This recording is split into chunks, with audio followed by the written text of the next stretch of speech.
যে শিল্পালয় রয়েছে নরসিংদীর বিভিন্ন শিল্প যে জায়গায় মূর্তি তৈরি করা হয় সেই জায়গার কারিগররা আসলে শেষ মুহূর্তে ব্যস্ত সময় পার করছে। দেবী দুর্গাকে বরণ করার জন্য তারা মূর্তির কাঠামো থেকে শুরু করে আলপনা থেকে শুরু করে অনেকটাই কারুকার্যে পরিপূর্ণ করে তুলেছে মূর্তিগুলোকে। আমি একটু দেখাতে যাচ্ছি, আপনারা দেখতে পাচ্ছেন যে এই জায়গায় সারিবদ্ধভাবে দেবী দুর্গাকে এবং তার সন্তান গণেশ সহ কার্তিক সহ লক্ষ্মী সহ সবাইকেই সুসজ্জিতভাবে সাজিয়ে তারা এই জায়গার মধ্যে কাঠামোর মাধ্যমে করে রেখেছে। এই জায়গায় রয়েছে সিংহ, এ জায়গায় রয়েছে আসলে যার জন্য আসলে দেবী দুর্গা যাকে আসলে দমন করেছিল।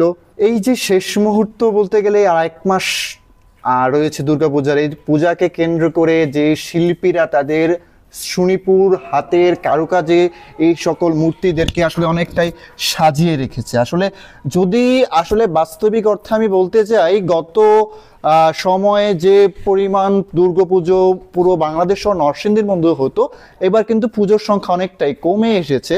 আমি একটু আপনাদের দেখাতে চাচ্ছি যে কতটা সুন্দর, কতটা আসলে যারা আসলে নিজ চোখে দেখবে তারাই বুঝতে পারবে যে কতটা সুন্দর কারুকার্যের মাধ্যমে এই সকল মূর্তিদের দেবী দুর্গাকে আসলে শেষ মুহূর্তে যে একটা তৈরি কাঠামোর মাধ্যমে তা দাঁড় করিয়ে রেখেছে এবং তারা যে কাজ করছে দিন রাত আসলে শেষ মুহূর্তে সে আসলে বলে প্রকাশ করার মতো না। আসলে সবচেয়ে বড় বিষয় হলো নরসিংদী যে মধ্যে প্রত্যেক বছরই অনেকটা জাঁকজমক সহকারে এই জায়গায় দেবী দুর্গাকে বরণ করা হয় এবং দেবী দুর্গা পূজা করা হয়। যেহেতু হিন্দু ধর্মাবলীদের সবচেয়ে বড় উৎসব শারদীয় দুর্গাপূজা, এই পূজাকে কেন্দ্র করে এই জায়গার মধ্যে আসলে অনেকটাই মানুষের যারা হিন্দু সনাতন ধর্মাবলী থাকে তাদের অনেকটাই আবেগ ভালোবাসার জায়গা হলো দুর্গা পূজা।